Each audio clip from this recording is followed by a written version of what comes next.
अब हमने अभी तक पढ़ते हुए हमें आए हैं, जो वाइटल फोर्स के कॉन्सेप्ट में पढ़ते आए हैं, ये जो हमने 9 to 18 अफोरिज्म्स का सेट उठाया था, इसमें हमने बेसिकली क्या दो बातें हमने करी थी। एक तो हमें वाइटल फोर्स, वाइटलिज्म के बारे में डॉक्टर हनीमैन इस अफोरिज्म्स में समझा रहे हैं। एक हमने और चीज जो बताई थी वो क्या थी, कि हनीमैन एक कॉन्सेप्ट को आपके दिमाग में डालना चाह रहे हैं, समझाना चाह रहे हैं। वो कॉन्सेप्ट है डायनेमिज्म का, वो कॉन्सेप्ट है होलिज्म का, कि पहले के जमाने में ये जो कार्टेशियन फिलॉसफी फॉलो होती आ रही थी, ये ट्रीट करने में सफल नहीं करती है।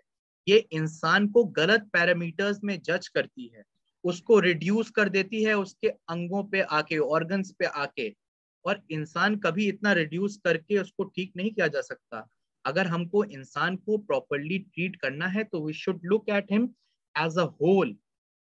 और इसी कॉन्सेप्ट ऑफ होलिज्म को समझाने के लिए हनीमैन ने अफोरिज्म नंबर 15 लिखा है। अफोरिज्म नंबर 15 में हनीमैन क्या कहते हैं, the affection of the morbidly derange spirit like dynamic vital force that animates our body in the invisible anterior and the totality of outwardly cognizable symptoms produced by it in the organism and representing the existing malady। अब ये जो है कि जो affection of the morbidly derange spirit like dynamics है, मतलब कि ये हमारी वाइटल फोर्स है जो हेल्थ में हमें नॉर्मल फंक्शनिंग कराती है, और यही डिरेंज हो जाए, अगर डिजीज हो जाए तो उसमें अबनॉर्मल फंक्शनिंग कराती है। ये जो पूरी है ना, ये ऑर्गेनिज्म है, और ये जो वाइटल फोर्स है ना, ये दोनों मिलके एक ही चीज है। क्या लिखा है, and representing the existing maladies constitute a whole. ये दोनों अलग अलग ऑर्गेनिज्म और वाइटल फोर्स अलग अलग नहीं है। ये आपको समझाने के लिए हनीमैन बता रहा था कि ये है वाइटल फोर्स, और ये इस ऑर्गेनिज्म को कंट्रोल करती है, इसके फंक्शन कराती है, इसके अबनॉर्मल सेंसेशन कराती है डिजीज में, और हेल्दी सेंसेशन कराती है हेल्थ में। अब यहाँ पर हनीमैन कह रहा है, ये मैंने आपको समझाने के लिए बताया था, पर ये मत भूलिए कि ये एक होल है। This cannot exist without the other and this cannot exist without the other. They both constitute a whole, they are one and the same. The organism is indeed the material instrument of the life, but it is not conceivable without the animation imparted to it by the instinctively perceiving and regulating vital force। क्या बात कह रहा है, कि organism एक material instrument है, पर क्या ऑर्गेनिज्म को बिना वाइटल फोर्स के एनिमेशन के आप समझ सकते हैं? क्या ऑर्गेनिज्म नॉर्मली एक्ट करेगा बिना वाइटल फोर्स के एनिमेट किए? हाँ या ना जवाब चाहिए। नहीं। No sir. नहीं, नहीं करेगा। बिना वाइटल फोर्स के वो जो ऑर्गेनिज्म है वो नहीं करेगा। अब नेक्स्ट पे आओ, just as the vital force is not conceivable without the organism. और हमने क्या पढ़ा था, कि बिना वाइटल फोर्स के एनिमेट किए मटेरियल ऑर्गेनिज्म नॉर्मल फंक्शनिंग नहीं करेगा। और अगर मटेरियल ऑर्गेनिज्म नॉर्मल फंक्शनिंग कर रहा है, या डिजीज में अब नॉर्मल फंक्शनिंग और सेंसेशन और सिम्टम्स दिखा रहा है, इसका मतलब क्या है, कि वाइटल फोर्स है। वाइटल फोर्स है तभी कर रहा है, और वाइटल फोर्स नहीं है तो नहीं करेगा। तो ये एक दूसरे पे इंटरडिपेंडेंट है, ये अलग चीजें नहीं है। एक है तो दूसरा है, और दूसरा है तो ये है। सिंपल, इतना समझना है हमें इसमें। Consequently the two together constitutes a unity. ये दोनों एक होल, एक यूनिटी बनाते हैं। Although in thought our mind separates this unity into two distinct conceptions for the sake of facilitating the comprehension of it। ये भी कह रहे हैं डॉक्टर हेनमैन कि हमारा दिमाग इनको दो अलग यूनिटी से तोड़ के दो अलग कंपोनेंट की तरह देखता है। क्यों? क्योंकि हमें समझना है कि ये कैसे वर्क कर रहा है, कि वाइटल फोर्स है वो इस बॉडी को एनिमेट करवा रहा है, फिर यही बॉडी, यही अफेक्शन आया तो ये डिजीज सिम्टम्स दिखा रहा है, ये नहीं है तो ये बॉडी एनिमेट नहीं हो पा रही है। ये हमें दिमाग में कॉम्प्रिहेंशन के लिए, समझने के लिए इसको अलग किया है। पर ये मत भूलिए कि they both constitute a whole. इसके बिना ये नहीं एनिमेट होगा, अगर ये एनिमेटेड है तो इसका मतलब है कि ये है। सिंपल। अब यहीं पर कॉन्सेप्ट जो हमने तब से डिस्कशन हम इस बारे में करते चले आ रहे हैं, कार्टेशियन डुअलिज्म और होम्योपैथिक होलिज्म का। कार्टेशियन डुअलिज्म क्या कहता है, Mind body dualism is an example of a metaphysical stance that was once much needed to unshackle science and medicine from dogma.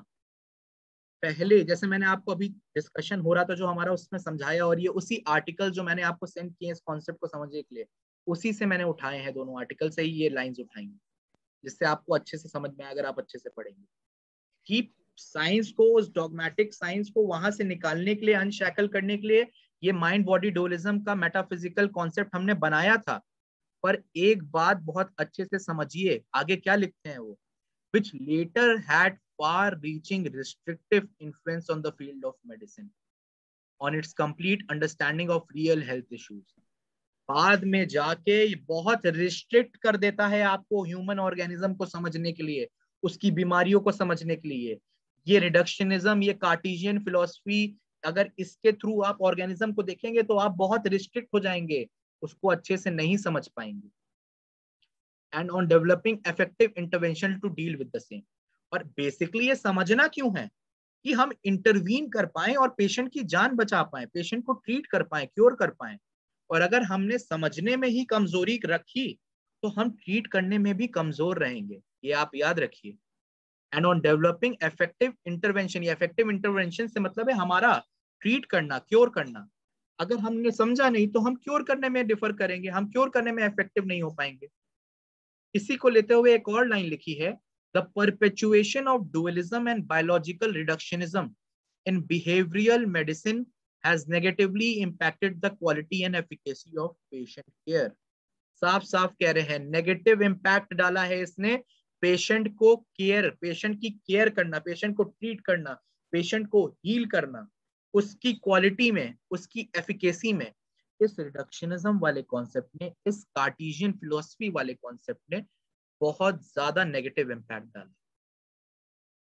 और इसी के साथ में जो हम होलिज्म, जो हमें डॉक्टर हनीमैन समझाना चाह रहे हैं, उसके बारे में क्या लिखा है, holism does not mean merely body and mind.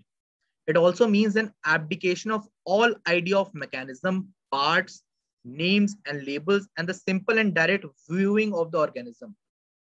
अलग अलग अलग अलग नहीं, एक सिंपल, एक डायरेक्ट ऑर्गेनिज्म को व्यू में लेना है एज अ होल। कोई पार्ट अलग नहीं है, कोई बीमारी अलग नहीं है, हमें एज अ होल ऑर्गेनिज्म को देखना है और उसके हिसाब से उसको ट्रीट करना है, इन हेल्थ और इन डिजीज। हेल्थ में भी एज अ होल देखना है, डिजीज में भी एज अ होल देखना है। हेल्थ में नॉर्मल फंक्शनिंग चल रही है, आप एज अ होल देख रहे हो, आप डिजीज में एक किडनी पे इफेक्ट किया, एक लीवर पे इफेक्ट किया, तो रिडक्शनिज्म वाला रूल फॉलो करके रिड्यूस मत कर जाओ, उसी एस्पेक्ट में ये लगा के वहां मत घुस जाओ, नहीं, उसको एज अ होल देखो in its pure as is state with no judgment of conceptual overlay. It also means the abandonment of mechanistic thinking as a way of looking and a way of seeing the organism. The abandonment of mechanistic thinking. ये जो mechanism, ये जो materialism, इसको छोड़ दो, इसको abandon कर दो इस थिंकिंग को, और come towards holism, come towards the dynamic concept, come towards the vitalistic concept of health.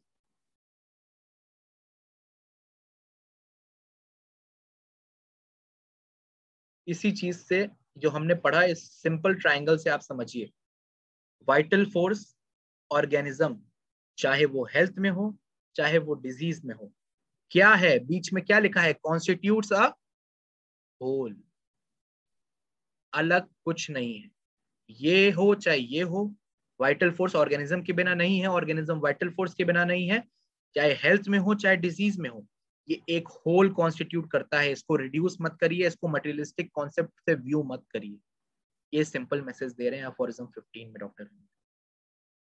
अब हम आते हैं नेक्स्ट अफोरिज्म के टुवर्ड्स। नेक्स्ट अफोरिज्म हमारा है removal of dynamic cause by dynamic disease. अब हम ये कॉन्सेप्ट पढ़ते चले आ रहे हैं कि डायनेमिक कॉज की वजह से डिजीज हो रहा है। मैंने आपको समझाया पहले के अफोरिज्म में कि एक dynamic morbific inimical agent to life आएगा, वो डायनेमिकली वाइटल फोर्स को डिरेंज करेगा, और डायनेमिक डिरेंजमेंट की वजह से डिजीज पैदा होगा, जो हमारी हेल्थ का, जो हमारी डिजीज की डेफिनेशन में है होम्योपैथिक कॉन्सेप्ट के अकॉर्डिंग। ये हम पढ़ के आ रहे हैं, इसमें आपको कोई कंफ्यूजन नहीं रखना है। अब यहाँ पर डॉक्टर हनीमैन कह रहे हैं कि ये जो डायनेमिक डिरेंजमेंट हुआ है ना, ये डायनेमिक डिरेंजमेंट वाइटल फोर्स का जो डायनेमिक एजेंट की वजह से हुआ है, इसको ठीक करने के लिए जो दवाइयां लगेंगी ना, वो भी डायनेमिकली ही एक्ट करनी चाहिए। बस इतना की बात, यहाँ पर इंपॉर्टेंट बात इतनी ही कही जा रही है कि उस चीज को जो डायनेमिकली अफेक्टेड है, जो डायनेमिक वाइटल फोर्स को अफेक्ट कर रही है, उसको ठीक करना है, तो उसको ठीक करने वाली पावर को भी डायनेमिक प्लेन में होना पड़ेगा, और जो होती है हमारी होम्योपैथिक मेडिसिन। ग्रीन में जो लिखा है उसको ध्यान से पढ़ो। So that it is only by their dynamic action on the vital force that remedies are able to re-establish and do actually re-establish health and vital harmony. इसी को थोड़ा बेसिक इजी वे में समझो। डायनेमिक डिरेंजमेंट हुआ हमारी vital force का। अब इस dynamic derangement of vital force को ठीक करने के लिए dynamic power of the remedy is required. Dynamic चीज इंपॉर्टेंट है यहाँ पर, और इसको डायनेमिक पावर ऑफ मेडिसिन या रेमेडी आप देंगे, ये आपकी वाइटल फोर्स को डायनेमिकली अफेक्ट करेगी और क्या कराएगी, आपकी हेल्थ को रिस्टोर करवाएगी। बेसिक इतनी चीज कह रहे हैं इस अफोरिज्म में, उससे ज्यादा कुछ नहीं। और इसमें आगे ये भी लिखा है after changes in the health, और इसमें ये भी लिखा है कि नर्व पे आपके एक्ट करके उसके बाद सेंटिएंट फैकल्टी को वो करके ठीक कराएगी, हेल्थ को रिस्टोर कराएगी, वाइटल फंक्शंस को। क्या लिखा है, cannot be attacked and affected by injurious influence on the healthy organism caused by external inimical force. Dynamic concept होगा, उसके अलावा किसी भी चीज से अफेक्ट नहीं होगी। और जैसे cannot be attacked by anything that is not dynamic, वैसे ही cannot be removed by anything that is not dynamic. Simple. अगर अफेक्ट करने वाली चीज डायनेमिक प्लेन पे है तो ठीक करने वाली चीज भी डायनेमिक प्लेन पे ही होनी चाहिए। ये आप पढ़िए, vital force spirit like dynamics एक हेल्दी बॉडी में हार्मोनियस प्ले कर रही है, अपनी लाइफ को फंक्शन को करा रही है। अगर नहीं करा रही है, कोई मॉर्बिड इन्फ्लुएंस आ रहा है बाहर से, डायनेमिक कॉज आ रहा है, वो रिकॉग्नाइज करेगा फिजिशियन कैसे, साइन एंड सिम्टम्स के जरिए, अपने सेंसेस के जरिए। Removed by physician via spirit like alteration power of serviceable medicine. ये डायनेमिक पावर ऑफ मेडिसिन की बात हो रही है, होम्योपैथिक मेडिसिन की बात हो रही है। Received via medium of nerves present everywhere in the organism. जो हम होम्योपैथिक मेडिसिन लेते हैं वो हर एक नर्व पे एक्ट करेगी और उसके थ्रू रिसीव करी जाएगी और पूरे ऑर्गेनिज्म में जाके अपना इफेक्ट दिखाएगी डायनेमिक प्लेन पे। और ये सब करने की वजह से बेसिक होगा क्या, रीइस्टैब्लिश health and vital harmony bye there dynamic action. इसकी वजह से हमारा पूरा वाइटल हार्मनी को रिस्टैब्लिशमेंट होगा, हेल्थ वापस से आएगी। और ये होगा किस वजह से, डायनेमिक एक्शन ऑफ मेडिसिन की वजह से। अब एक बात बताओ, यहां पर एक फुटनोट दे रखा है, मोस्ट सीवियर डिजीजेस में be produced by sufficient disturbance of vital force through the imagination and also cured by the same means. अब इसका क्या मतलब है,